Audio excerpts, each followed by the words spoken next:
It's the hashtag Simply Cyber, COMMUNITY. Here to break the cycle, this is vital more than you and I. Yeah, it's exciting, it don't matter what your title is. You can grab a friend or two or three or four and invite them in. It's the Simply Cyber, bring a good vibe. It's that live with Jerry every morning, having good time. And you know we love to see for you, just gotta go and get it. Yeah, you know we all believe in you, it's time we grow together. It's that Simply Cyber, bring a good vibe. It's the live with Jerry every morning, having good times. And you know we love to see for you, just gotta go and get it. Yeah, you know we all believe in you, it's time we grow together. Dr. Auger is a OG, got that potion, the elixir, got devotion to all those who keep us showing up to witness. Fit the tricks and quips and all the tips to raise your cyber fitness. Switching up the routines, pass it off to James quicker. Keep the people smiling, hit that follow, that's a good decision. Every week, today, tomorrow, I encourage y'all to listen. We gon' teach y'all way more than how to protect yourselves from phishing. More like being confident so you can recognize the vision. On a mission, it's official, we gon' get through all these issues. Time for jaw jacking, baby, this is more than a tradition, yeah. Oh, I can't forget to recognize the mods. They the engine, they the reason that you leaving feeling charged. It's a Simply Cyber, bring a good vibe. It's that live with Jerry every morning, having good time. And you know we love to see for you, just gotta go and get it. Yeah, you know we all believe in you, it's time we grow together. It's a Simply Cyber, bring a good vibe. It's that live with Jerry every morning, having good times. And you know we love to see for you, just gotta go and get it. Yeah, you know we all believe in you, it's time we grow together. Yeah. What else can I say? I hope you find some value in this place and have yourself an awesome day. Simply Cyber's here to stay. So let's all put our hands together ready. Time to hang with Dr. A.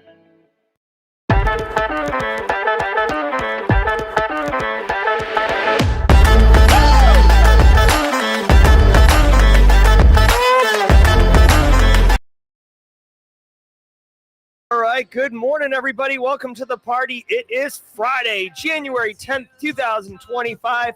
We are straight lighting it up today. This is episode 789 of your Daily Cyber Threat Brief podcast. Over the next hour, your host, Dr. Gerald Auger, will be shredding the top cyber news stories of the day alongside the mod team like Kimberly Can Fix It, Casually Joseph, busting a move in the mod chat, DJ B-Sec behind the glass, my man Josh Mason, with the blue badge in 25 months, Port Zero in the upstate, Marcus Kyler and the Yeet crew over in Detroit Rock City, good friends from the PBCC course, Brent Book in the upstate, Paula. We are all ripping it apart, building community, and shredding a Friday in the new year. Let's go. Over the next hour, we're going to cover all these stories. I'll be ripping apart all of the information that you can use in order to make cyber risk reduction a reality for your business stakeholders. L. Scott Munoz coming in hot. Chuck Sapp coming in hot. Guys, if you're a solo operator, you're going to get value from the stream. Think of this as your virtual workforce. Kimberly Can Fix It coming in hot, 35 months. Listen, we're all doing it. If you're a solo operator, identify a hashtag team solo. If you're a first timer here for the first time and you're like, holy crap, this is blowing my mind. Hashtag first timer in chat. We want to welcome you properly. Now, all these stories, we got Proton, mail something. We got ISPs getting taken out. We got stories for days, but guess what? I don't know any of them coming up because I don't research or prep for this show. It is coming at you hot and live. Not only IT, 32 months, blue badge coming at you. Guys, it's all about good times. It's all about being real, and we're going to get through it together over the next hour. It's all about good times. Now, before we shred the news, I want to say shout out and love to the stream sponsors, those who enable me to get up here every morning with a huge cup of coffee. Matthew Netchie, happy Friday. Misfire on that. Welcome to the party. Matthew Netchie, 31 months. We got some long timer. This is a dark blue badge crew this morning. Yo, Barricade Cyber Solutions is absolutely dedicated to helping businesses recover from cyber attacks and the damage done. Cyber actors, cyber attacks and the threat actors behind them, they suck. They cause massive issues for businesses. They send dedicated, hardworking business owners into turmoil. But you know what? You've got a friend in the incident response business. His name's Eric Taylor. The company's Barricade Cyber, and they know how to mitigate the damage done by cyber incidents. Believe that. Check them out at barricadecyber.com. Links in the description below. Now, I do want you to know that Every single episode of the Daily Cyber Threat Brief is worth half a CPE, so say what's up in chat. Grab a screenshot. The chat is right above my head. Space Tacos, boom, screenshot. Chillin' Spree, boom, screenshot. Just say what's up. Hey, Will Reed, good to see you. Hope everything's well down in the upper part of, well, I don't want to dox you, but I hope everything's good post-hurricane, man. Guys, say what's up in chat. Grab a screenshot. File it away. You can get up to 120 CPEs a year. Adam B, 22 months, dark blue badge. Let's go. Listen, 120 is way more than you need. It's usually 120 for 3-year period for a lot of the common cybersecurity certifications. So knock it out. Get it done. Sit back, relax, and just let the cool sounds of the hot news wash over you every single day. All about good times. Hell yeah, James Udakudo. It is Friday, and we're straight up feeling Friday vibes. Working for the weekend. Now, listen, we got jokes coming up at the mid-roll. My good friend and yours, James O'Quigan at 35,000 feet, will be bringing the rib ticklers. Here we are, James. Look at you getting all spicy. Kimberly can fix it, updating the quality of the stream every day with the new thumbnails. James O'Quigan, this is his beautiful face. This is him at 35,000 feet. He'll be bringing some rib ticklers at the mid-roll, so stay tuned for that. We're about to get into the news, but let me just tell you really quickly about Delete Me, since Delete Me is a show sponsor. We'll run for 30 seconds on them. We've added the fade. Thank you, Casually Joseph. And when we get back, we are, where is Delete Me? Delete Me, Delete Me, Delete Me, Delete Me, Delete Me. Huh. Hold on. Oh, there it is. All right, Delete Me. And then we will ask first timers. Listen, really quickly, while Delete Me's running, if you're a first timer, please shout out hashtag first timer in chat. We love welcoming first timers. I know it seems like we're a little like a bit much, right? Like sometimes people have said this to me, Jerry, it's 8 a.m. in the morning. You're a bit much. Guess what? If that's your vibes, welcome to the party, pal. If not, I mean, you can turn the contrast down on your monitor and turn the audio down, and I can be a bit less much. But this is what we're doing. So if you're a first timer, hashtag first timer in chat. 30 seconds, Delete Me, and then we're going to get into the news, and it's going to be epic win. As a person that exists publicly, especially since I share my opinions and hot takes daily, I'm hyper aware of my safety and security, and it's even easier to find personal information about people online these days. All the data is just hanging out there on the internet, and it can have real life consequences. But I recently found a solution, and this service is called Delete Me. Delete Me is a subscription service that removes your personal info from the largest people search databases on the web, and in the process helps prevent ID theft, doxing, phishing scams, stuff like that. And when you sign up, you tell Delete Me what data you want deleted, and they go off and do it. Cool thing is you get a personalized privacy report every month that shows what they deleted, where they found it, etc. It's pretty cool. For me personally, it's like outsourcing your online privacy, which honestly, I don't have time to do that myself or do it well. So for them to handle it is awesome. Take control of your data and keep your private life private by signing up for Delete Me now at the special discount for Simply Cyber listeners. The only way to get 20% off is to go to joindeleteme.com/simplycyber and enter code simplycyber at checkout. That's joindeleteme.com/simplycyber.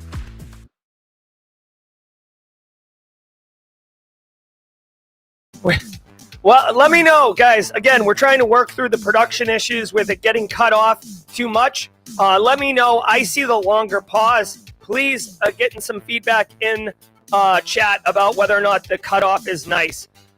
Space Taco's talking about Team Sippy Cup. Michael Nolan, welcome to the party. Team Sippy Cup, I will be in Atlanta next week, so it'll be Team Sippy Cup on Tuesday and Wednesday, Space Taco. So appointment viewing for Team Sippy Cup. All right, guys. Woo! I am in rare form this morning. The coffee is full tilt. I think it's because I'm coming hot off the PBCC course. I did a 16-hour, 4-day in-person or live course. And, it's a lot of energy, a lot of raw energy. So I'm coming hot off that, feeling fine. All right. Exactly, Stoic. I do speak in all caps. Holla! All right, let's get down to it. Sit back, relax, and let's let the cool sounds of the hot news wash over all of us in an awesome wave. I'll see you all at the mid-roll. From the CISO series, it's Cybersecurity Headlines. These are the cybersecurity headlines for Friday, January the 10th, 2025. I'm Steve Prentice. Proton recovers from worldwide outage. The privacy firm Proton is dealing with a massive outage that started at 10 a.m. Eastern Time yesterday, leaving members unable to access Proton VPN, Mail, Calendar, Drive, Pass, and Wallet. Most services were restored quickly. Proton Mail was restored later at about 1:09 p.m. Eastern, and Calendar was still not available as of the time of this recording. Explanations about the cause of the outage have still not yet been delivered. All right, the pain. What's up, squad member? All right, so check it out. Hold on.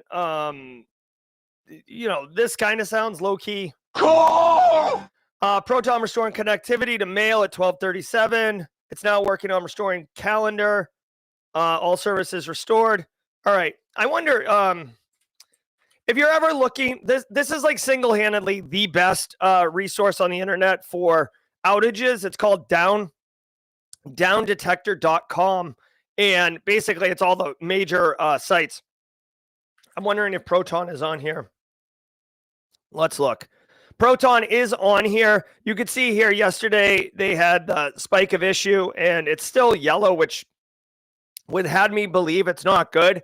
Good to see Proton VPN is in the green. Personally, I use Proton VPN. I pay for the Proton VPN. I do not use the other services that they use. But if you are into security and privacy, more importantly, then the Proton is an excellent choice. Not affiliated, not sponsored, none of that. It's just from my experience, they've been around for years. Many of you have Proton email addresses. I know, I see it. So if you're looking for an option, Proton's great. Now, they suffered a worldwide outage. Again, worldwide, like this does seem like, what was that like Aztec calendar thing? Was it 2012 where like the world was going to implode on itself? They made a movie about it. And, the rune markings indicate that, there's going to be like the sun and moon are going to align and everything's going to go to hell in 2012. And it didn't, right? Like apocalyptic. The word worldwide is very scary. But dude, it's a cloud-based SaaS service with international users. So yeah, if it goes down, it's kind of worldwide. So let's not overstate this, dramatic news. Dude, news headlines are so like, oh, the ultimate, most hyperbolic statements. It says Proton Mail still down, but really it was all Proton, basically like business services. I feel like Proton's competing with like Google in the sense of like calendar, mail, contacts, the things that you would use to run a business or, have your kind of like online personal life situation going. It doesn't appear to be attacked. It could have been a misconfiguration. It could have been a bad patch update. It could have been a lot of different things. When you run a tech company that's really complicated and serves many, many, many users in many, many locations, crap happens from time to time. The good news is it didn't happen on a Friday. It happened on a Thursday. So Carl's okay. Also, not that it is, it's a little interesting from my perspective, but the fact that the Proton VPN was completely unfazed by this, it kind of leads me to believe that the VPN infrastructure and everything about their VPN service is entirely fundamentally distinct from their kind of classic office services, email, calendar, all that stuff. Like they're fundamentally distinct as far as back-end infrastructure goes, which is, interesting, but not really worth doing anything. From a cybersecurity perspective, all I would say is they were down for a day. They got back up. Not a big deal. It is worth having some type of business continuity plan in place.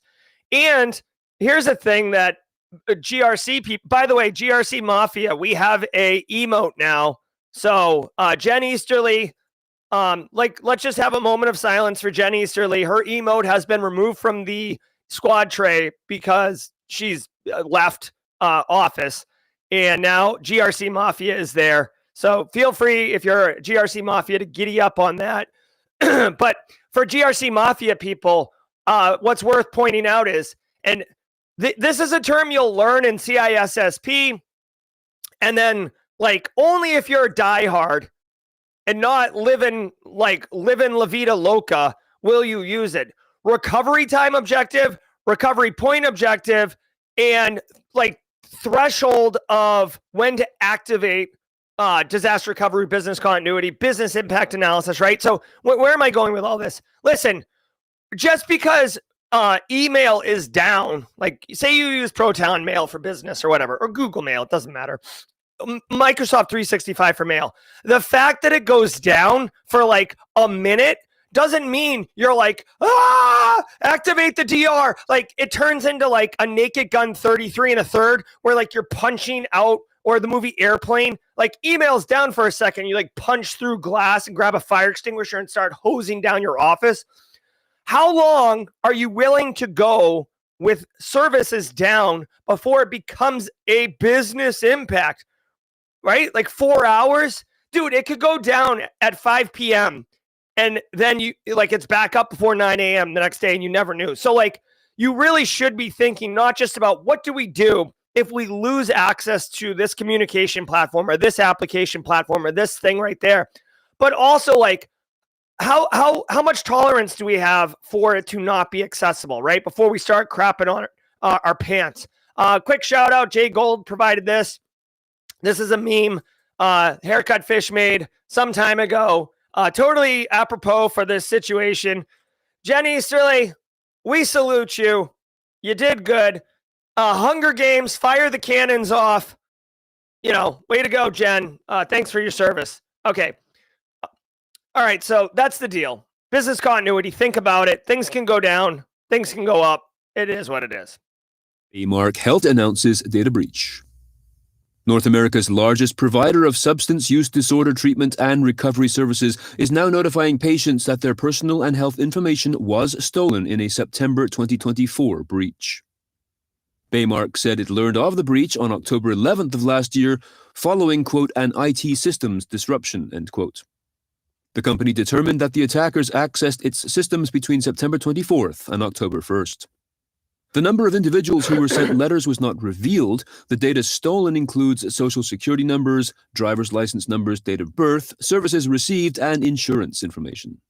Based in Texas, the organization provides medication-assisted treatment services for substance use and mental health disorders in more than 400 service sites across 35 states and 3 Canadian provinces. All right. So, yep, you can get your identity monitoring services here. Dude, so a couple things. One, this sucks. This sucks for people. Like addiction's a real thing, okay, in 2025. Mental health has gotten attention in mainstream. It's been destigmatized.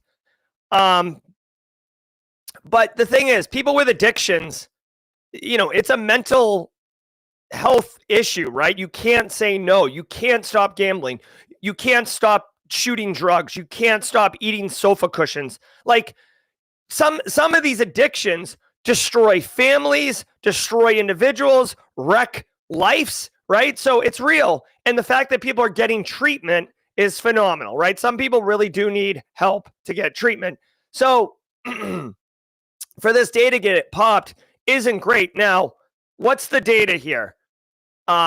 Personal identification, including like name, obviously, but like date of birth, social, insurance, treatment records and history. So basically, it's not, this addiction treatment center really isn't going to be the one that suffers. Who's going to suffer is the individuals who went here that get targeted by the people who have access to this data. Number one, let's say you entered this treatment center anonymously because you're a celebrity, a business executive. You didn't want your family to know. You are like people can get extorted, right? That's the problem here. If I was a threat actor, and this is disgusting, by the way, but just to like think through how bad this is, okay? Because you might be like, oh, what's the big deal? You get a phishing email, don't answer it, right? Here's the deal. There's so many things. One, gambling problems. Let's target them with a bunch of roulette ads, or here's a free night at Foxwoods or MGM Grand or whatever, right? That's easy. Let's go more sinister and insidious. Hey, let's sort by, let's see if we recognize anyone. Oh, whatever. I don't want to use a celebrity name because I'll probably get sued. But like, let's say Bart Simpson, right? Just to pick a fictitious person. Bart Simpson was here and was dealing with like heroin or opioids or whatever. Wow, that would be salacious. I could sell that to a news outlet, or I could get to Bart Simpson's people and say, hey, I'm going to drop this unless you pay me $100,000, right? And I know Bart Simpson's got $100,000. So like it can be weaponized for very targeted, insidious means. And it sucks because like those people were seeking help and treatment and they did nothing wrong. They did nothing. They had no control over protecting this data. Now, I want to point out something really quickly. What's up, DP and KP? Good to see you guys as always. I want to point something out, okay? This is a very seasoned GRC observation. So GRC Mafia, holler into me in chat. But listen to this. I was teaching yesterday at Citadel, and I brought up the AT&T breach recently and how 77 million people's PII got in there. And I told all the students, I'm like, all of your data, like I said, who uses AT&T? And like a bunch of students raise their hand. I'm like, your data's popped, your data's popped, your data's popped, right? Like you will get the breach letters. And one of the students said, could it have been prevented? Did we just become best friends? Yep. Space Tacos with the super chat. Thank you, Space Tacos. Happy Friday, Jerry. I'd like to cast my vote for Fireside Storytime with Jen Easterling now that she's not the Queen of Seaside. That would be dope. It's a great point, Space Tacos. Now that she's not confined to those restrictions, maybe she would be a bit more accessible. Very cool. I'll look into that. Thank you. So student said, could the AT&T breach be prevented? Or in this case, could this U.S. addiction treatment provider have prevented this data breach? And the answer is no, not entirely. Okay. Here's the quick reality. Lesson learned. Gather around the campfire, whatever you want. Get ready, squad members. We have a more you know squad emote button that you can use if you're like an 80s kid like I am, and you can do the more you know. Also, Tabitha Senti over on LinkedIn. Great to have you with us, Tabitha.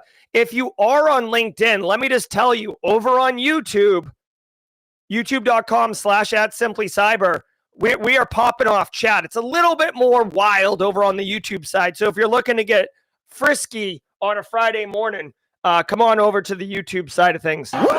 Listen, if this is a reality, okay, you can never, ever, ever reduce all risk. No matter how good you are, no matter how much money you have, no matter how many doors and controls and locks and everything you put in place, no matter what, you will always, 100% of the time, always have residual risk. You will always have some area of risk that you're accepting that a threat actor could operate in to get your data. So you can't even dunk on these companies and be like, sometimes it's negligence, right? But even if they spend a ton of money, there is always some residual risk because you have to have people accessing the data for business to work. You have to have infrastructure for business to work.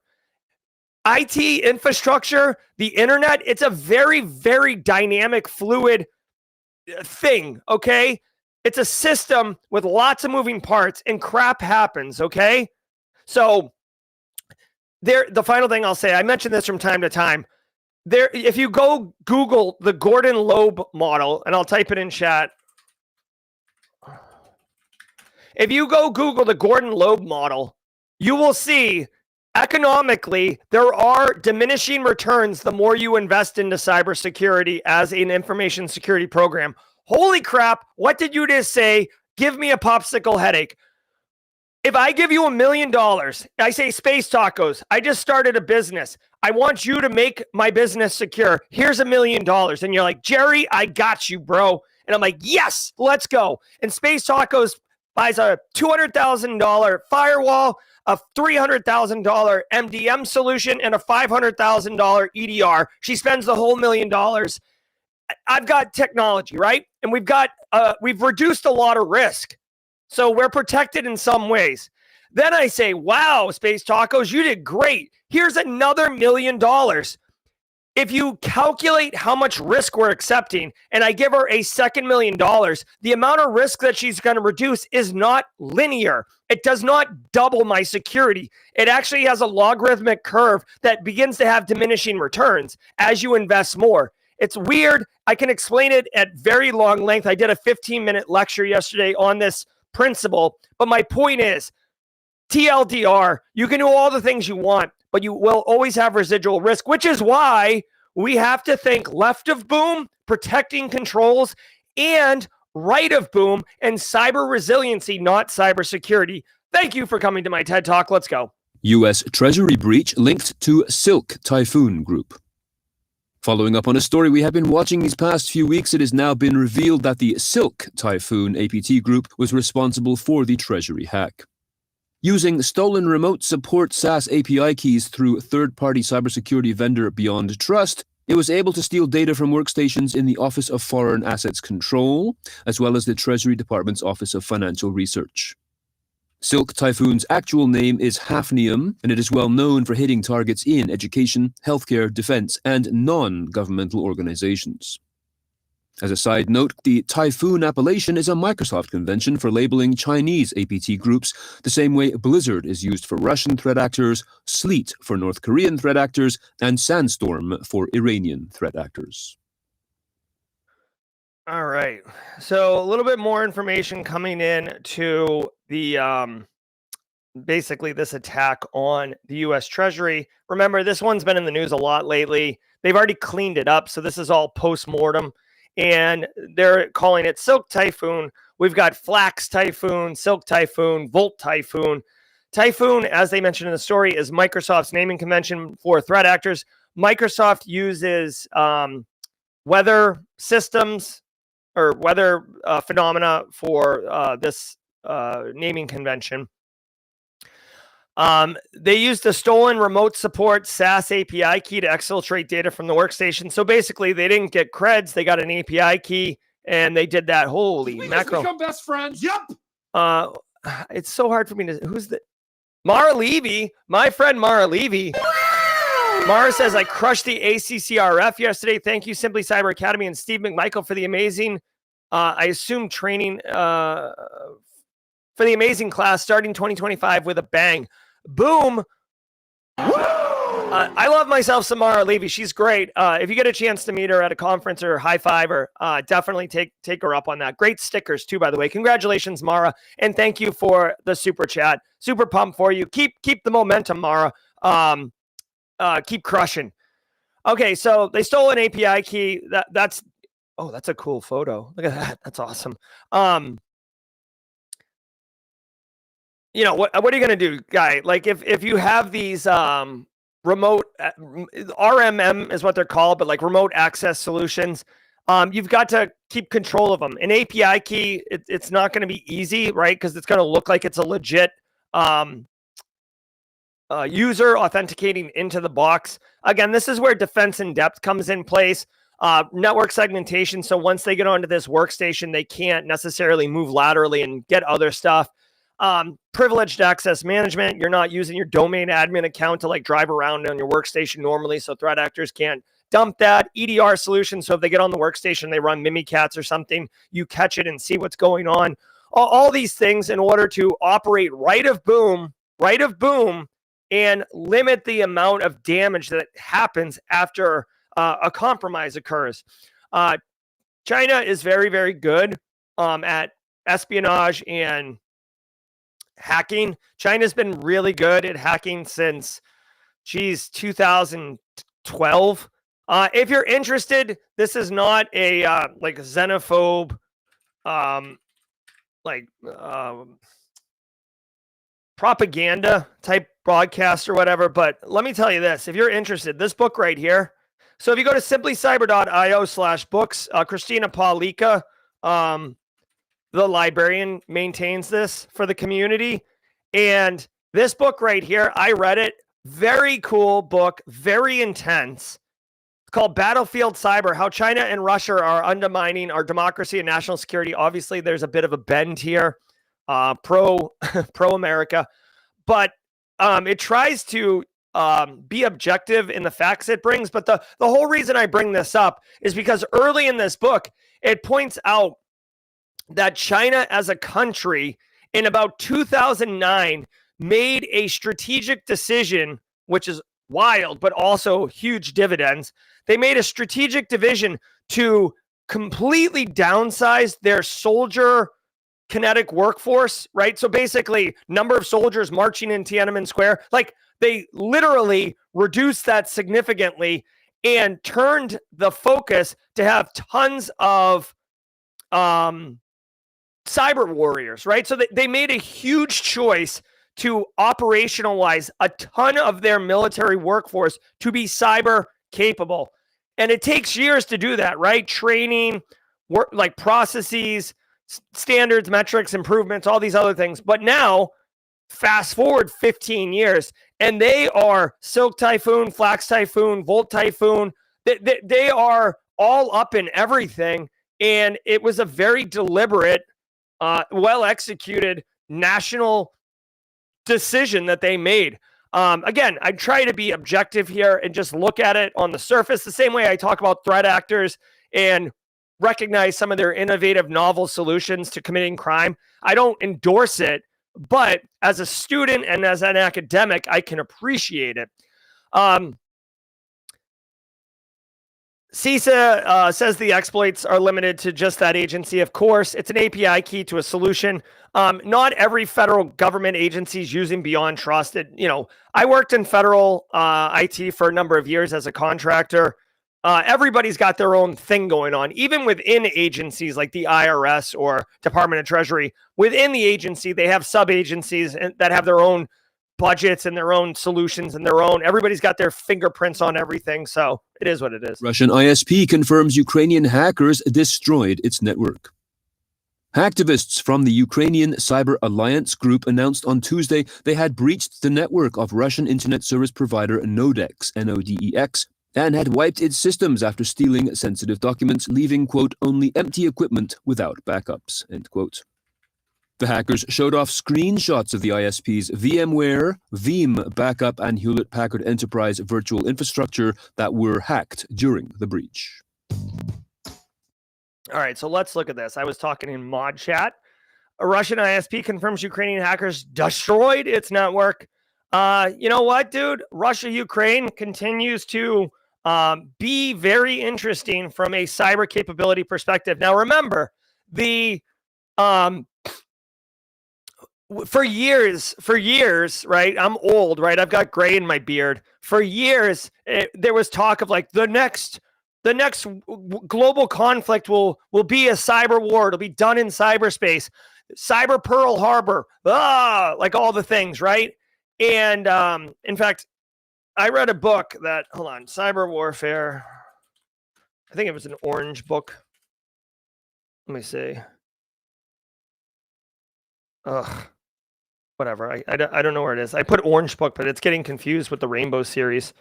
Damn it. It's an orange book. This one, Cyber War. This book right here, it's a little bit old. Richard Clark's book. It's a little bit old, but I might even say it's not worth getting into right now, just because it really is, I don't want to say promoting, but like it basically was saying like it's going to be, the next world war is going to be Pearl Harbor and all these other things, okay? Russia, Ukraine. Now, granted, Russia is trying to occupy Ukraine. You can't occupy a physical space. just in cyberspace, you need to put boots on the ground and basically assert your dominance over the people. So it's a little bit different in that way. But Russia-Ukraine continues to have cyber shenanigans, right? Russia did a massive denial of service on the initial launch into Ukraine. Ukraine responded. We've seen denial of service attacks on both sides. More, I would say, from a terror perspective of terrorizing the citizens of the individual countries, less of a military capability. We've seen some gnarly, really scary uses of cyber capabilities, specifically where Russia created a Trojan, a real Trojan piece of software that helped heavy munitions zero in on location. So like if you're going to shoot a like a mortar weapon that launches mortars, you have to plug in like where you want it to land. And Russia basically wrote an app that does that, which seems weird. Like, whoa, you wrote an app to allow our enemy to shoot and hit things? Yes. The problem is that app needs to know where you are precisely so it can calculate what you need to put in so you can launch something precisely. And if you're about to see where this is going, if it's telling you exactly where your GPS location is, that means that your adversary, before you launch the mortars, they know exactly where you are, which means they can launch. And they did that with devastating effectiveness, wiping out tons of Ukrainian heavy munition spots. So it gets really ugly and really visceral quickly. Ukraine strikes back and took out an ISP. An ISP, this is kind of crippling more infrastructure for Russia than it is a direct attack on, you know, a certain person or a certain business. It's straight up screwing over the ISPs. They shared VMware, Veeam backups, and Hewlett-Packard Enterprise Virtual Infrastructure that they hacked into. Hewlett-Packard, you bring me back to the my Packard Bell 386SX with the turbo button. I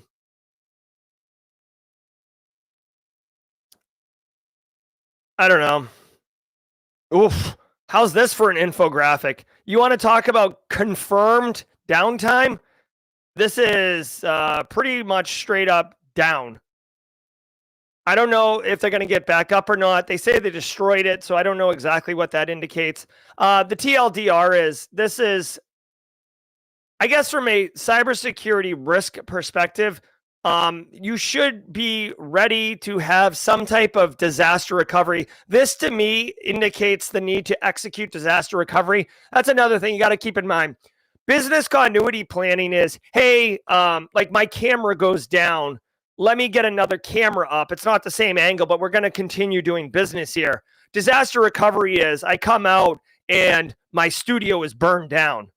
Like that's a disaster. Like we've got to figure out like a solution to get operational until we can recover from this disaster, right? So there's two different things there. This right here, this graphic, I hope they have a business continuity plan in place. You could see that maybe 14 hours or 16 hours after going down, there's a blip of action right here. So it looks like they've got a heartbeat and they're coming back up.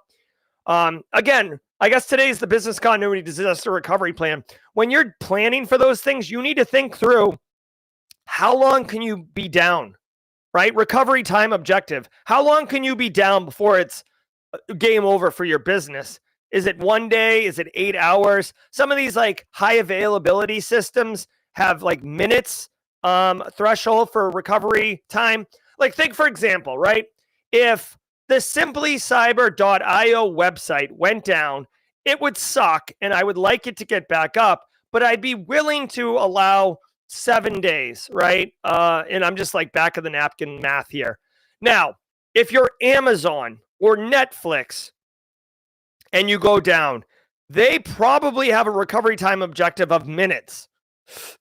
You see what I mean? Like it's two different businesses, two different RTOs for that reason.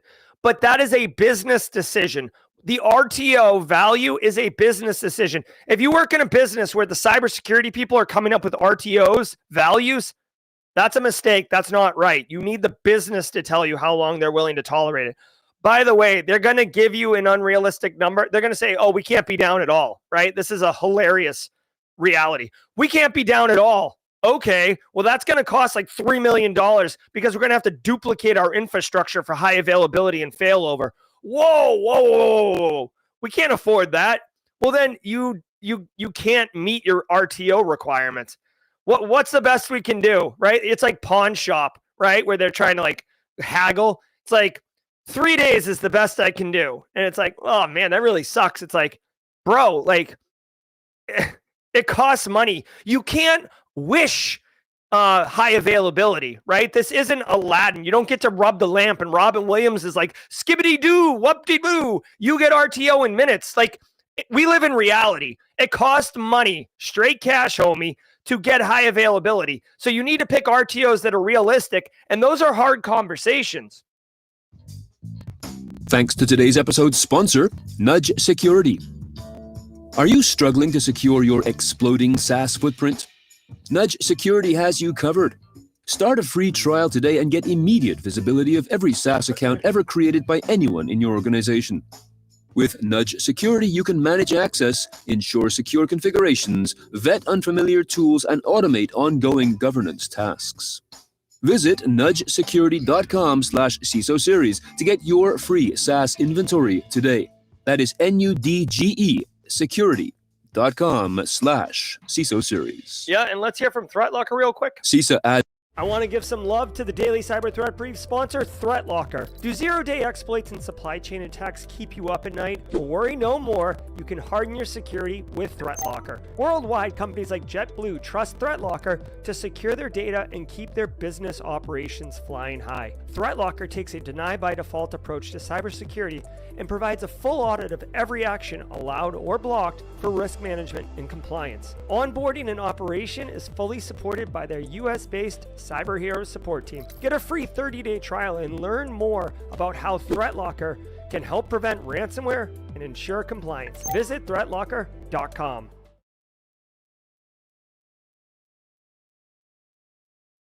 Is the mid-roll. Let's go.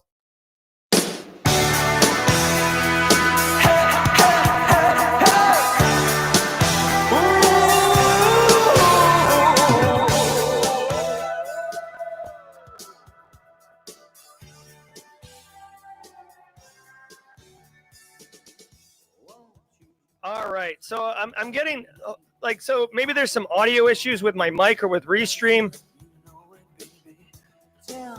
So I'm sorry if there's some issues with the audio. I want to say thank you to all of you. This is the mid-roll. We do this every day. Many of you know it. So many members sharing their squad membership milestones. I'm going to see if I can share mine, see where I'm at. Milestone chat. What do I get? Holler, Team SC. All right, 23 months. Jerry, welcome to the party. All right. Love it, love it, love it. Thank you all so very much for being here. Shout out to the stream sponsors, ThreatLocker, Barricade, Delete Me, Antisyphon. We'll be talking about Antisyphon in just a minute. But I want to thank all of you for being here. Guys, if you're getting value from the chat, share it with a friend. Hit that like button on YouTube. I will reboot or something. Rhonda Rummerfield, 19 months. Thanks, Rhonda. All right. Guys, every single day of the week has a special segment, and Fridays is James McQuiggan at 35,000 feet. Dad jokes. B-dubs, 15 months. Thanks, B-dubs. All right, guys, every single day of the week, we're having fun here. Fridays, we try to laugh a little bit, have some jokes. James McQuiggan in chat at 35,000 feet, community member, hashtag Team SC. He wants you to know it's all about the monkeys. Hey, with the monkeys.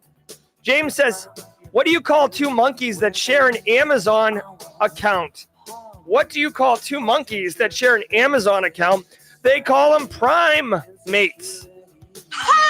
Prime mates. All right. Thanks, James. What do you call it when a group of apes start a company? What do you call it when a bunch of apes start a company? Well, it's clearly monkey business. Monkey business. And James says, what animals are the best to call if you get locked out of your house? If you're getting locked out of your house, guys, you know what the best thing to do?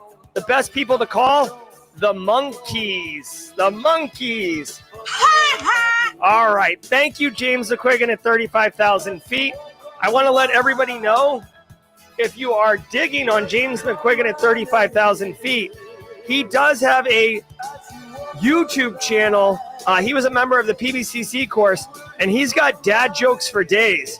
So if you like James McQuiggan's vibes and you want some more James McQuiggan in your life, do check out his YouTube channel, James McQuiggan at 35,000 feet.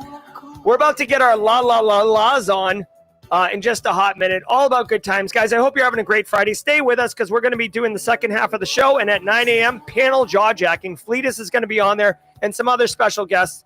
Let me really quickly share with you Antisyphon. Soon as the Antisyphon's over, we are all going to collectively do the la la la la's. Alpha Sierra is going to lead us off, and then we're going to slide back into the news and speed run the second half of the show. Antisyphon, 30 seconds. Don't go anywhere. Do you want cutting-edge, high-quality cybersecurity education, regardless of financial position? Check this out. I want to give some love and some praise to Antisyphon Training, powered by Black Hills Information Security. Antisyphon Training is absolutely disrupting the traditional cybersecurity training industry by providing high-quality, cutting-edge education to everyone, regardless of financial position. They bring industry professionals with years and years of experience into the classroom to teach you and anyone else who's interested practical skills that are in demand in the market today. And on top of that, the student experience is amazing as you and hundreds or thousands in some instances of other students are actively engaging, networking, sharing tips, tricks, and experiences with each other all live in the classroom. Go to antisyphontraining.com, check out their course calendar to see what courses they have coming up next. You won't regret it. Thank you, Antisyphon. It looks like Alpha Sierra is not here. We're going to need a pinch hitter. So please, someone step up and lead the la la la la's. All right, Luke, 2 months. Welcome, Luke. Great to have you here. Let's go la la la la.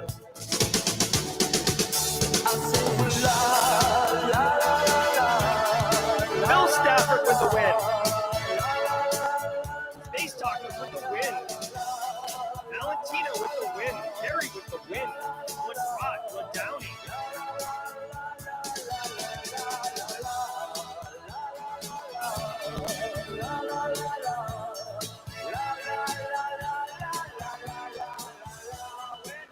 All right. Thank you. So many pinch hitters. You guys crushed it. Alpha Sierra would be proud.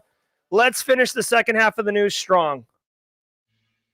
CISA adds Ivanti products and ZTA gateways flaw to its Willis, KEV catalog. The Ivanti Connect Secure vulnerability with a CVSS score of 9.0 was added to the agency's known exploited vulnerabilities catalog alongside ZTA gateways, also manufactured by Ivanti. The agency stated in an advisory, quote, successful exploitation of the flaw could lead to unauthenticated remote code execution. A related flaw could also allow a local authenticated attacker to escalate privileges. Although, as usual, private companies are also urged to update their systems, federal agencies must address this vulnerability by January 15th.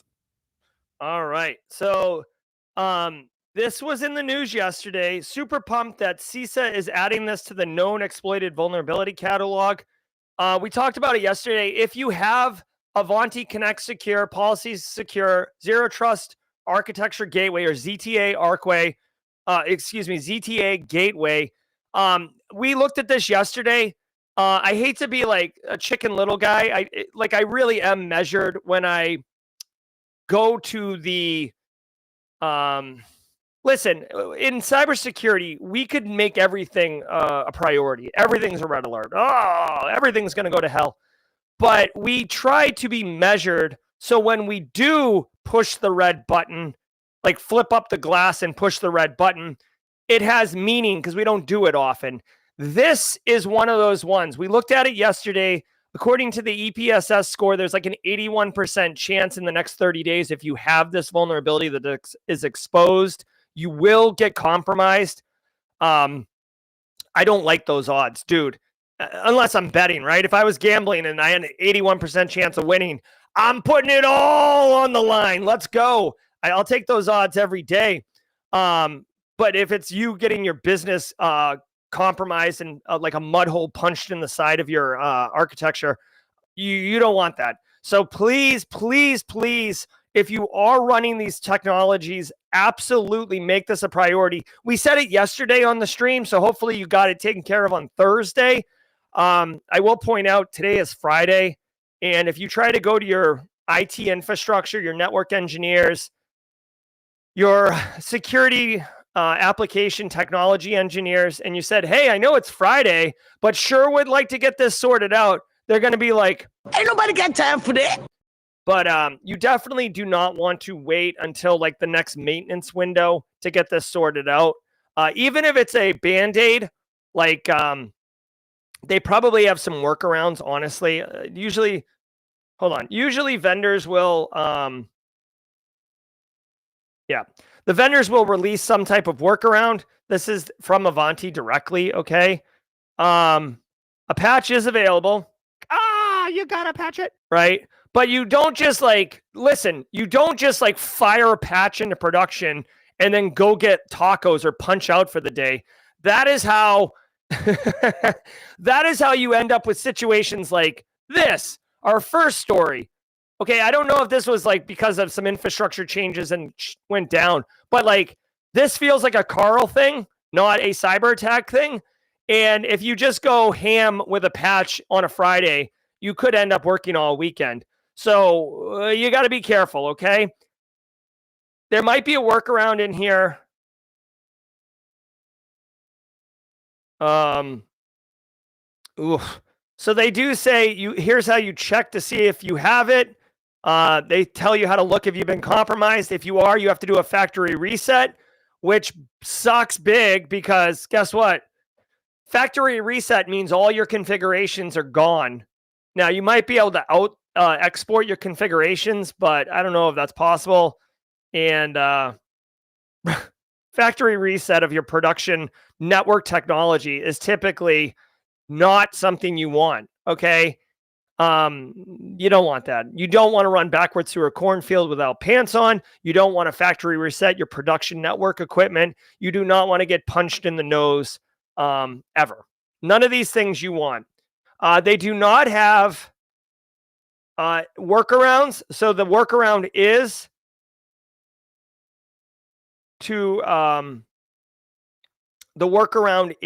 to patch. That's it.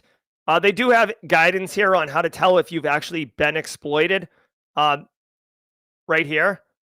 I'll drop a link to this in chat. If you're running Ivanti Secure, Connect Secure, or the policy or the ZTA gateway, you definitely check this out. I hope no one suffers. I hope no one suffers from this attack. Casio releases information on their October ransomware attack. Yeah, back up your config. The electronics company has published a post-mortem on the October 5th attack, stating that 6,456 employees, 1,931 business partners, and 91 customers were impacted by the ransomware incident. An outside cybersecurity firm blamed the ransomware attack on phishing emails that allowed the hackers into Casio's servers on October 5th. The stolen data included PII employees. The business partners affected had basic company information stolen, and the customer's data was PII along with product purchase information. The attack was claimed by the underground ransomware gang, which said it stole more than 200 gigabytes of data, and in addition to the data theft, this also caused the company weeks of delivery delays. All right. New ransomware threat actor group called Underground, which kind of cool, you know. I mean, I guess Flaming Donkey's cool, but you know, Underground's pretty cool too. Another business. I mean, Casio is a technology company, but effectively they're manufacturing. They're manufacturing calculator watches. I got to tell you, if you were a kid, Gen X, millennial, if you grew up in the 80s, I'm just telling you right now, having a Casio calculator watch, you were pretty much super BA, right? Like, you know, you were cutting the lunch line with your calculator watch. You were first on the bus. You're sitting You're sitting in the back of the bus on the half seat that was like the super VIP behind the velvet rope seat on the bus. That's where people with Casio calculator watches were sitting. Super dope. Good to see Casio is still around, surprisingly. Thousands of employees, customers, etc. in the ransomware attack. This is pretty standard practice, right? They get in, they get their data, and they're off and running. There's honestly, it's a day that ends in Y, and like there isn't much here, guy. Like they got their data stolen. They may have had their backups encrypted. Ransomware best practices. There's protection mechanisms, so backups, immutable backups, defense in depth, limit exposure, limit impact, manage attack surface, yada, yada, yada, yada, multi-factor authentication, then right of boom, be able to recover quickly, understand what systems need to come up in what order, have a PR plan to communicate out to victim organizations that do business with you, victim customers or PII information that you're holding. Make sure that you're aligning with regulations like the state of South Carolina. You have 72 hours to like publicly report with PII data breach, all those things, right? Like I feel like I should make a video outlining what to do for ransomware and just play it because I feel like a broken record, just skipping back every time to the same thing. The other thing I'll say, and this is completely ridiculous and not really, this will not align to half a CPE, but fun fact, did you know, because they underground ransomware threat actor group stole 200 gigabytes of data, which by the way, isn't that much when you're looking at threat actor data exfil. Did you know in the movie Back to the Future, when Doc Brown says, you might know the special amount of energy required to power the flux capacitor was 1.21 gigawatts, which they used plutonium for, but in 1955, they used a lightning bolt. Spoiler alert, but seriously, if you haven't seen Back to the Future yet, like I don't feel like spoiling it is a problem. Did you know that the script said 1.21 gigawatts and the actor reading the script did not know how to read it? So like GIF and GIF, he thought it was a sound. So he said gigawatts and they left it in the movie. That is not a real measurement. There is no giga counting, right? So fun fact, right? So if you ever wondered what a gigawatt was, it's a mispronunciation of the word gigawatt. All right, let's keep going. Critical RCE flaw in GFI Kerio control allows remote code execution. GFI Kerio control, that's Kerio control, is a network security solution that provides firewall functionality and unified threat management capabilities such as threat detection and blocking, traffic control, intrusion prevention, and VPN features. Security researcher Edigio Romano published a write-up of the vulnerability on December 16th and explained that the reflected cross-site scripting attack vector can be exploited to perform one-click RCE attacks. Wow. Threat intelligence firm Census says it has observed 24,000 instances accessible from the internet, many of which are in Iran. However, it is unclear how many of these are vulnerable. All right. Wow, there's a lot to unpack here. Second of all, James McQuicken, do not let facts get in the way of a good story. I know Back to the Future is a fictional movie. Are you saying that there's fictional measurements in fictional movies? I joke. Yes, and DJ Manny, when I said Giga, I agreed with you. I was like, Hove! Okay. Threat actors are exploiting a disclosed firewall vulnerability. Okay, so firewall, if you're running these firewalls, these Kiro control firewalls, again, I've never heard of this. I've worked in the industry for a very long time. I'm all up in IT's business. Never heard of Kiro control. So if you're running it, it sounds like there's an not internet facing, but a lot of these technologies have web servers running on them. The fact that you can do a cross request LF forgery, whatever, CRLF, what is that? CRLF. Explained. Carriage return line feed. That is not right. Web application security OWASP. Let's see. What, I mean, can I get the acronym, please? It is a carriage return line feed. Huh. A carriage return line feed injection. Well, guess what? I was today years old when I learned that. I had no idea that this was an attack vector. So CRLF, a carriage return line feed. We should talk to Tyler Ramsby about this. But an injection flaw, so you can get in there and somehow exploit the way that the HTTP protocol is interfacing with the web server and do a reflected cross-site scripting attack. Now, cross-site scripting attacks are an injection attack, which I think OWASP just released a, yeah, exactly. Cross-site request forgery is what I was thinking. Maybe, okay, so actually I feel vindicated here. I've never heard of CRLF injection. I have heard of cross-site request forgery injection. I don't know, though. When I Google it, OWASP does say that a CRLF injection attack occurs. So it does seem like it's a legit thing. CWE 93. So again, maybe we were all today years old when we learned this. Is Tyler Ramsby around? I mean, he's probably asleep still, but like, I'd be really, really curious. I've never heard of this, but that doesn't mean, just because we've never heard of it doesn't mean that it doesn't exist, right? So we can learn, right? Like, that's why we're here. We're here to learn too. But a reflective cross-site scripting attack. Let's see. You can do one-click RCE attacks. RCE is remote code execution. So executing basically software or shell code or, you know, operating system level commands on a remote system to exploit it. Typically, you want to do RCEs to run shell code that'll reach back and do a reverse shell, so you can get on the box and then elevate privileges and do all that. Let's see.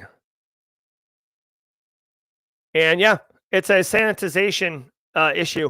If you're responsible for application security, input sanitization is definitely something that should be happening. If you are doing bug bounties or you're a pen tester, trying to exploit all of the input fields is definitely a best practice.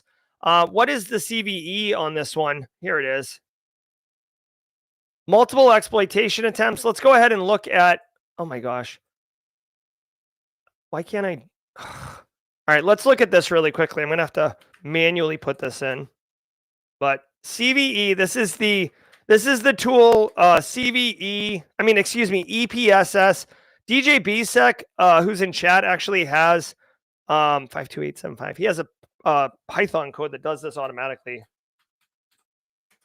And this one doesn't have any value. Did I put it in wrong? 2024 52875. 2024 52875. 2024 52875. Yeah, so this one isn't even being reported according to EPSS, so I don't know what's going on with that. One-click remote code execution is not very good. TLDR, guys, if you're running this firewall, it sounds like it's under active exploitation. You can use Shodan to find these things. So you will get got, and it's a nation state threat actor. It sounds like Iran is getting after it.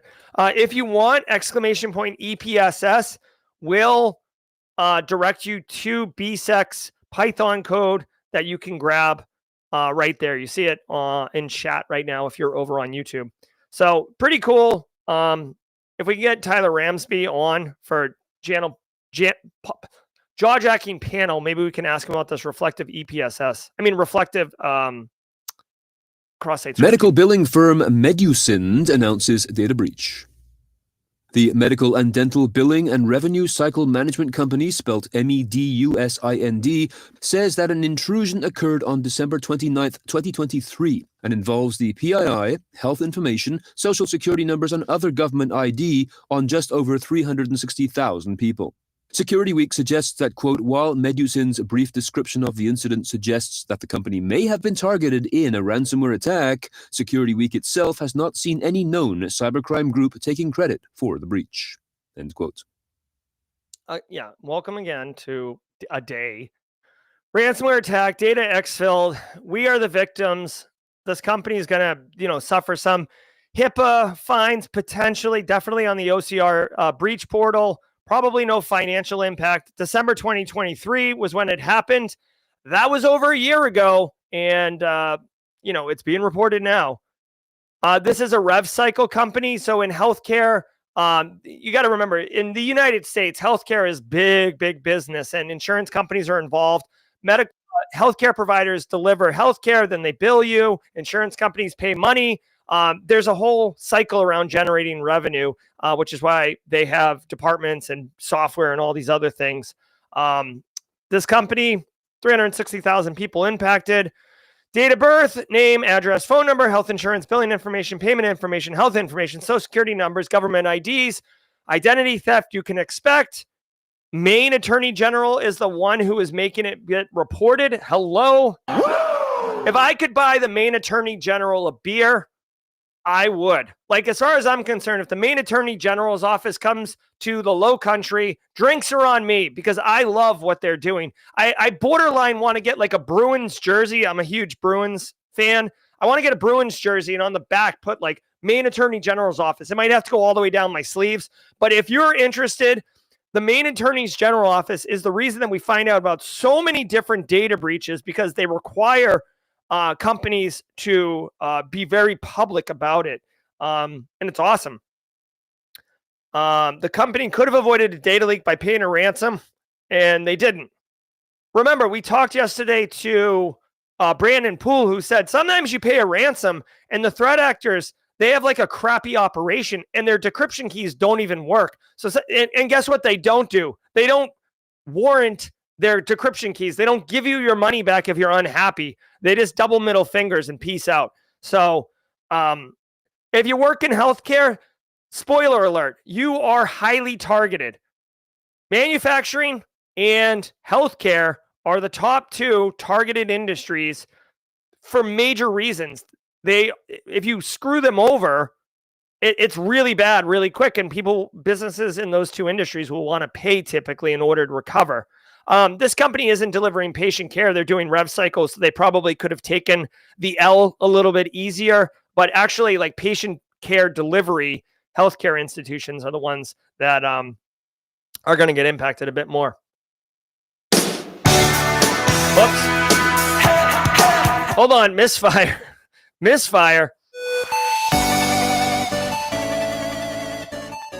All right, guys. Solid day. Don't go anywhere because we are going to be doing jaw jacking in a minute. We've got a panel. I see Fleetus in here. I see DJ Bisek behind the glass. Some of the mods might be joining us also. James McQuiggan, if you're in chat, you want to join us, we can get you up on stream since it is Friday and you did the jokes. Guys, solid day. I hope you got some weekend plans that are good for the old soul, rest and relaxation, maybe time with a loved one, maybe some training. I don't know. Whatever floats your boat, whatever gets you excited, whatever fills your cups, please, I hope you get a chance to do it today, tomorrow, or Sunday. What a week, guys. It was a banger. I'm Jerry from Simply Cyber. Thank you very much for all you do. Hashtag Team SC. Don't go anywhere. We're going to get the team together and start answering all your questions. Let's go do some jaw jacking. Ever wonder what it takes to break into cybersecurity? Join us every weekday for Jaw Jacking, where industry experts answer your burning questions about the cybersecurity field. Live, unfiltered, and totally free. Let's level up together. It's time for some jaw jacking.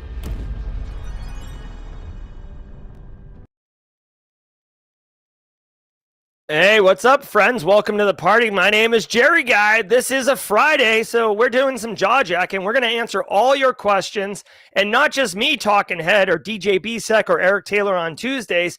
Fridays, we like to get a little spicy. We like to get a little community, a little hashtag Team SC, if you will, and we like to do a panel. So allow me to introduce the panel for today, and it might get a couple additions as the stream goes. guys, he's been a regular on the jaw jacking panel. He's got his own channel on YouTube where he helps mentor. He's got a ton of experience. He's a great guy. Ladies and gentlemen, Mr. Fleetus. Hey, you doing, Fleetus? Happy Friday to you. Awesome. All right. You know him as Cashmere. We call him Casually Joseph. He's streaming all the time on Learn to Defend Cyber. Ladies and gentlemen, Casually Joseph. How you doing, Joseph? What's going on? Doing well. How about yourself? Awesome. Love it. DJ Bsec, I know you're behind the glass. Best friends. Yep. All right. Angular with the super chat. Thank you for all the first responders who made it and are continuing to make it safe for SoCal fire victims. A lot of people are homeless. Looks like a war zone in some places. Yeah. Actually, I haven't seen any. I saw one photo of the fires in SoCal. My wife actually pulled me yesterday. She's like, it's insane what's going on there. I haven't seen any yet. I need to look at it. DJ Bsec, are you wanting to come?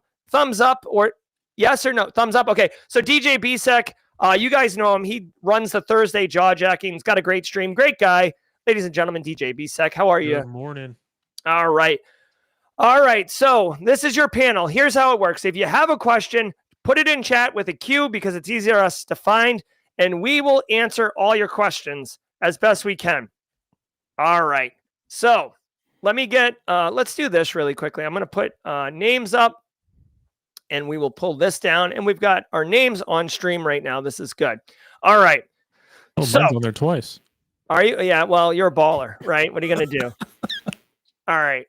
Fleetus, let me just ask you while questions start coming in. I see a couple. So let me ask Fleetus this question, and then we will start answering all your questions. Fleetus, I know you've started a YouTube channel. You're helping, mentoring, and whatnot. How's the progress going over there with your YouTube channel? It's been fun. Appreciate the feedback. Appreciate the support so far. As I've shared with several of the community members who've asked, this is just a project to dabble and to see what the community is looking for, and also just allow me to get some thoughts out onto the internet. If I don't like it, I'll take it down. And if you like it, I'll leave it up. Awesome. Just hit record. Just go forward with it. I love it. All right. So first question's coming in. Easy Does It. Love the name. Do you know a good place besides Manager to get info templates on 30, 60, 90-day plans for entry-level SOC role? So I will tell you, I have a video for that. I'll drop a link to it. But DJ Bsec, you hire people all the time. What do you do to have them be successful 30, 60, 90 days? You got to have a plan in place. Depending on what it is, you got to have a plan in place. What are their 30-day, or what's a 30-day, what's a 60-day, what's a 90-day goal? Set that aside and then make sure that you actually follow up on those goals. Are they hitting them? If they are hitting them, great. If they're not hitting them, why aren't they hitting them? Are they not hitting them because they haven't been trained? Do they not have the knowledge? Do we need to do some training? So that as a manager, that's what you need to do. As the individual, you need to take those goals that are given to you. And if you don't get goals from a manager, you need to ask for those goals. What are my goals for this 30, 60, 90 days? What do you, this position that you just hired me for, what do you want to get out of it? I love it. And Fleetus, I know you manage a SOC and manage people. What's something that you consistently see as something that an entry-level SOC analyst can do to be successful in that first 30 days? Yeah, so generally, to be honest, it depends on if they're green or if they're coming from another SOC. First, I want to understand what they know, what they don't know. So usually that first 30 days is an assessment period. You're shadowing, you're learning, you're asking questions, you're helping critique existing playbooks we have in place just for feedback, because you're going to walk through them with a green set of eyes. You don't know the environment, and you may or may not know the tools that we're using. There you go. All right, Easy Does It. Hopefully that helps. Next question. Go ahead. That's a great point that Fleet has just made too. Don't expect to walk into any place and know every single tool that they have. They shouldn't expect you to walk in and know every single tool, and you shouldn't expect to walk in and know every single tool that they use or have. And you need to make note of those tools that are being used. So if you don't understand them, that you're asking questions, because that will lead to your 30, 60, 90-day review to help. Even better, no security tool is deployed the same. It's tailored to the environment in which it's deployed to. Even if you've used the tool somewhere else, you still don't know how it's deployed in the environment that you're walking into. I love it. Code Brew is saying a podcast called Sock Talk, all about socks. I suppose that's what he's saying. Would be a good podcast title. I like it. Maybe we'll do that. Dude, I'll tell you, I'm like on a tear right now with the Simply Cyber Media Group, trying to get as much cool podcast onto the channel as possible. SSD says, I want to hear more about cyber security as cyber resilience because I like the implications, being resilient to risk instead of completely eradicating risk. So I've been on a crusade for the last 4 years to make GRC socially acceptable. I am ready to say mission accomplished. And now I'm on a mission to make cyber resiliency normal instead of cybersecurity, which is a much, much more steeper hill to climb. Here is the deal. Do you remember? Okay. And if you don't remember, Google it. Okay. But there's a video game. It's from like the early 80s called Tapper. Right. And basically it's like you're a bartender and there's like 4 or 5 bars and your patrons, it's like a Wild West saloon, and the patrons are walking from left to right, and if they get to the end of the bar, they get super pissed and they pick you up and throw you and you lose the game. But the way that you play the game is you fill a beer and whip it down, they send money back, and you have to run up and down, left and right, and pour beers and throw them. Okay. This is very similar to cyber resiliency. Cybersecurity, most people wrap their head around, I put controls in place, multi-factor, MDM, EDR, firewalls, awareness training, whatever. And then they stand there with their hands on their hips and they're like, I built a really good defensive posture, right? That's fine. But right of boom is super important, especially now where you're going to have residual risk. Threat actors are going to be successful. And how do you manage when crap hits the fan? And the reason I bring up that Tapper situation is you don't just like throw some beers and then put your hands on your hip and be like, my patrons are happy with their beers. They're going to keep coming. So it's a very dynamic where you're constantly flowing and assessing the situation, very much an OODA loop type situation. Orient, observe, decide, and act, where you're constantly moving and trying to make sure that if things are flaring up, you're tamping them down before they get out of control. If things are getting squirrely, right? If things are starting to wobble, you're taking address of them while maintaining that the bar is still operational, or the car is still driving, or the business is still operational. We don't have the luxury of shutting everything down, fixing it, and then standing it back up. This is a plane in flight, and we need to maintain it in flight, frankly. So I know there's a lot of different metaphors being thrown around there, but this is what cyber resiliency is. You have to understand that you're going to be dealing with crap while everything is in full production, fully moving. And resiliency is basically reducing impact and being able to kind of like tinker with it and fix it in flight. Anybody want to say anything about cyber resiliency? It's something I'm super passionate about because I feel like it's a mindset that people need to like redefine what we're doing here, especially if you're new to the industry and you haven't lived it. I think. Yeah. I think go ahead, Ben. Yeah. Go ahead, Joseph. Oh, all right. Yeah, I was going to say you make a great point. You're really only touching on the first 2 phases of the CSF. There's the whole other 3 phases that have to deal with it. And the whole thing about business is that it's not stagnant, right? You don't just do one thing for your environment and call it done. If you're growing the business, you're adding more to your attack surface, right? You're adding technology, you're adding more people, you're adding all of these different things, and every day more vulnerabilities come out, like the Avanti. If you're a Avanti shop and you see that this EPSS, your probability of getting pwned is 81%, it's likely that you might be pwned and you don't know it. So without the resilience, you wouldn't know. You would not know if you were popped. You would not know how to recover. You would not know how to come back. So that's why the other 3 phases are so important. Not to mention, another thing of being resilient is being able to adapt to change, right? You could pencil whip a security program right now and it'd be best practices right now, but maybe in a week or a year, it's not best practices anymore, right? It's constantly changing. So, Yeah. Go ahead. I was going to say, what I would say is changing the name or changing the way that you say it changes the way that others perceive it, right? Because you're talking about cybersecurity. And when you talk about cybersecurity, a lot of people are just thinking, oh, we need to make sure that we're not getting hacked. We're not doing this. Things aren't happening this way.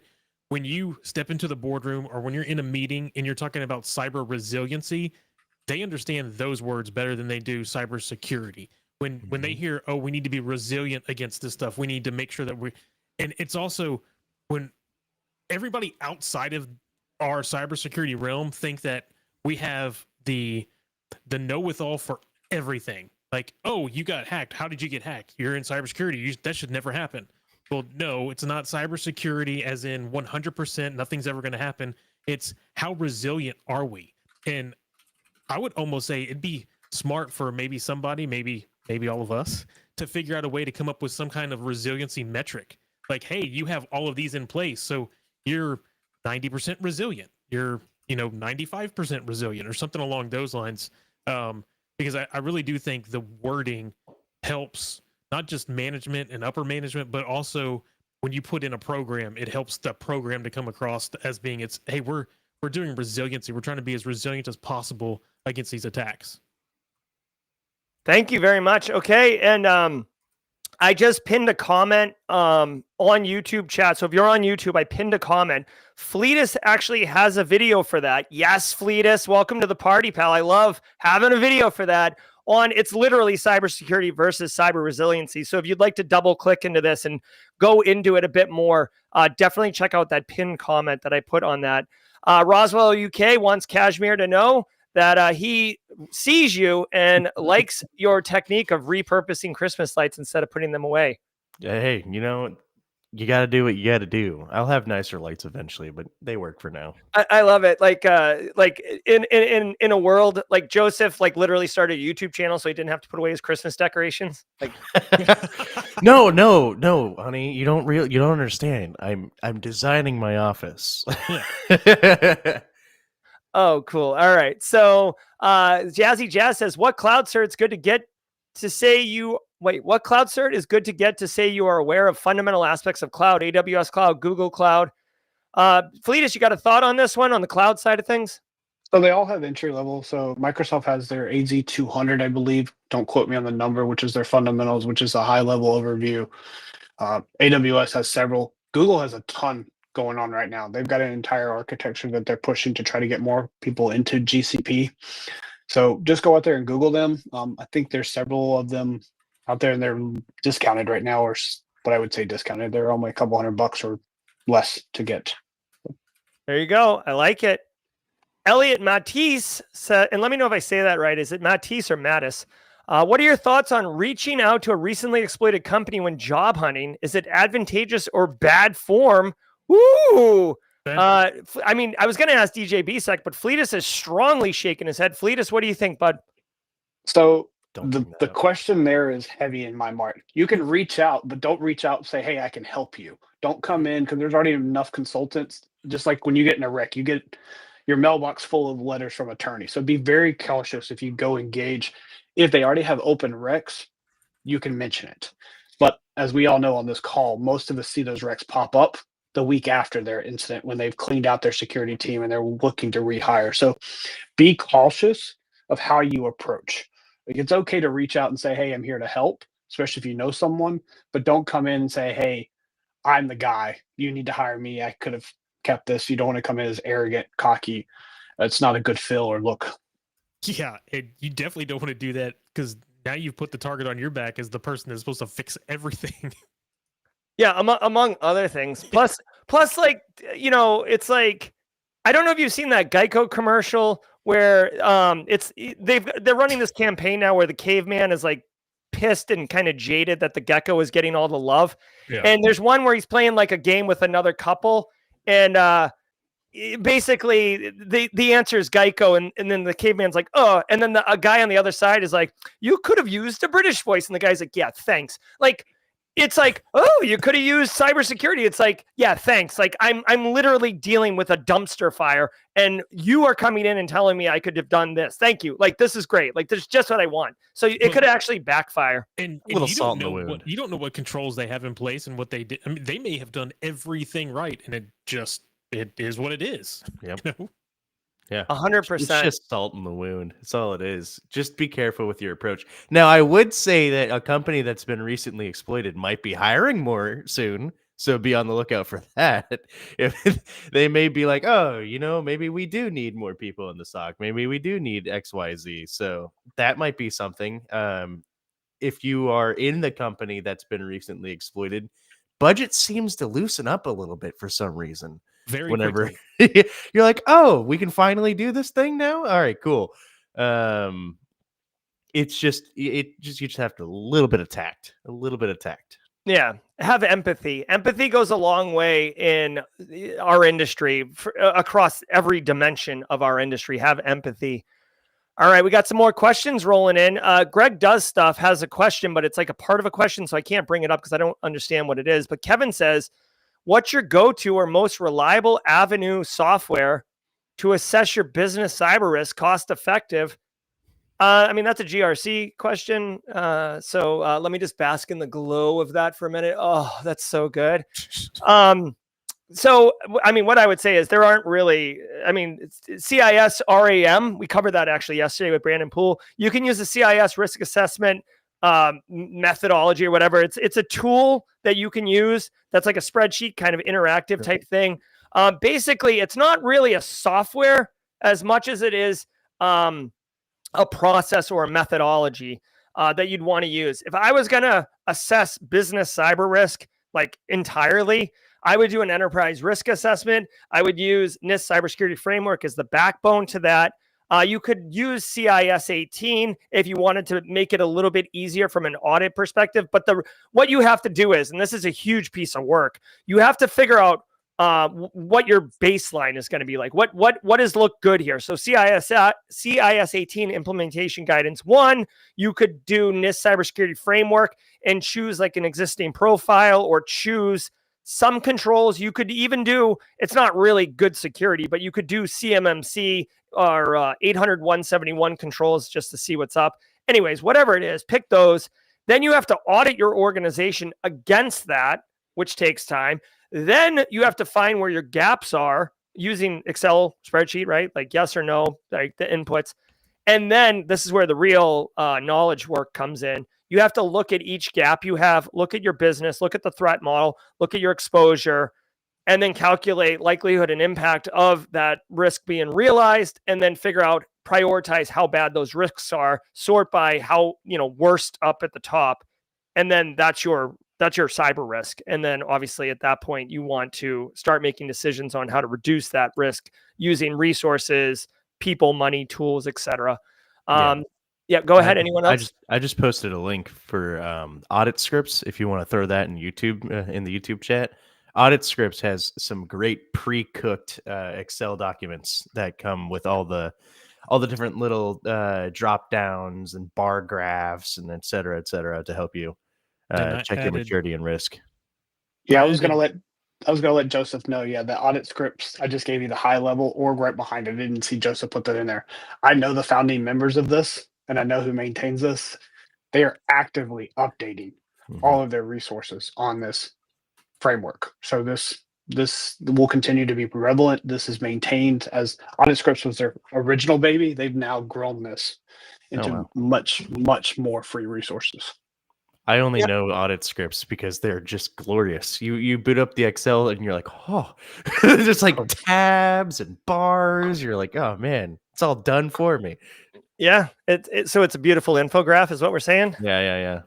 I'm also dropping CISO Assistant. It's a GitHub repo. It's a Docker container. I haven't used it myself, but Chris Whitlock from Study GRC dropped it in mod chat. So I've dropped that as well in there. A lot of great GRC resources getting dropped here right now. Thank you for sharing those, y'all. The one that I just put in there too, it's all about GRC. That's something I came across. They have NIST 2.0 CSF in there that actually has an automated dashboard within the Excel spreadsheet that will show you your maturity score. There you go. See, I told you, like, I'm telling you, 4 years ago, GRC was not getting this type of love. We are being walked through the front door. We used to be covered with a cloak and like ushered in the back door by the dumpster. And now we get to get out in the front. We get to walk down the carpet. Way to go, GRC people. We finally have arrived. Look at all these tools and all these knowledge. AJ says, Fleetus, I'm currently in a SOC role and exploring cloud with companies requiring Go. Should I prioritize learning Go or should I stick to Python as a foundational? Oh, again, it depends. Go is a great language to get into, but you also have other infrastructure as code modules. So learning your Terraform, learning how to do Puppet and other tools just to do the automation piece would be just as important as learning to write the actual Go from a security point of view. I would say Formation, Terraform are important if you're pushing your stuff, and then learning other infrastructure as code platforms. So getting comfortable with GitHub Actions, getting a hold of other CI/CD tools such as Jenkins, and being able to integrate, just to name a few. Perfect. All right. There you go. AJ, hopefully that helps. Greg Does Stuff says, I just joined the ISM team at a new site. Congratulations. On our on-site member hears daily about the software hardware deployments from others done outside SOP, bypassing CAB. Any tips to fix this? Well, that's a governance problem. Yeah. For 100%. And only like basically leadership and management's going to do that. You can't, this is not something you can fix from bottom up or from side. It has to come from top down. And unfortunately, this is one of those ones where if the tone at the top is not, it accepts this type of behavior, then it's not going to change. And unfortunately, it's going to result in a problem at some point, which is then you can't be the guy who's like, I told you, like, you know, I've been saying it for years. All I would say is, you know, try to continue to execute the processes that are in place as designed.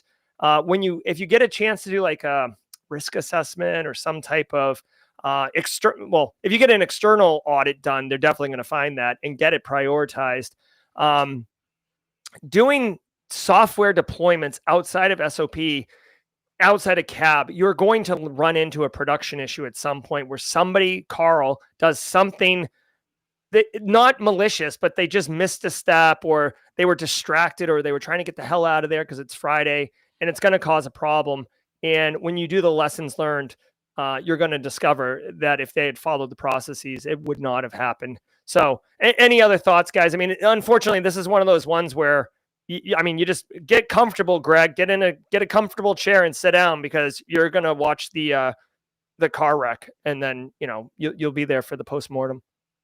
The only thing I'll add real quickly is just find out where your team stands on IT service management. Sounds like they don't have a good IT service management. Talk with your leadership, document it. That way you can say you've had the conversations, you pointed it out, and then escalate it as you can. Send it to the CAB manager. Hey, can you go find out why there's not a change ticket? Is there an incident ticket? Is there a service ticket? Find out if there's any audits that you can at least start with to improve process. And then again, at the end of the day, if you have the support, push it up to the CIO or whoever else is owning this and say, we've got a potential impact that's going to cause an outage if we continue to operate this way. And then to Jerry's point, it's easy for a production system to go down when there's not an impact analysis being performed to know if multiple changes are pushed at the same time, you're going to have a collision more than likely, or a network outage. I love it. Thank you, Fleetus. Thank you, DJ BSEC. Really quick, just to answer Angular's question about resume reviews. We haven't done them in a while. I do want to tell you two things, because I love bringing solutions. Angular, we're not opposed to doing resume reviews. We just haven't done it. Study GRC, the Chris Whitlock run YouTube channel and community, does resume reviews every last Thursday of the month. So you can definitely do that. And Cyber Job Hunting Discord server, which is, I cannot think of the guy's name that runs it, but he's a really cool British dude. That's really focused on job hunting, right? And they do resume reviews much more frequently. So those are two resources, Study GRC and the Cyber Job Hunting. I'll drop a link to the Discord in chat right now, Angular, so you can hopefully get help with that. And I have a YouTube video on how you can have ChatGPT roast your resume and hook you up. Guys, it's 9:30. We typically go a little longer, but many of us here on the panel have things that we have to run to. So I'm going to close out the stream. DJ BSEC, thanks for being here, always behind the glass. Fleetus, as always, continue crushing it on your own channel, and thanks for being part of the Simply Cyber community and coming on the panels on Friday. It's always enjoyable to get your perspective. Joseph, as always, you're crushing it, man. Thank you. Congratulations. Many of you don't know, Joseph continues to dominate his academic trajectory right now. Another big win yesterday. I'll leave that for him to share on his YouTube channel. Guys, have a great weekend. This was Jaw Jack and Panels. Good times. Until next time, y'all, stay secure.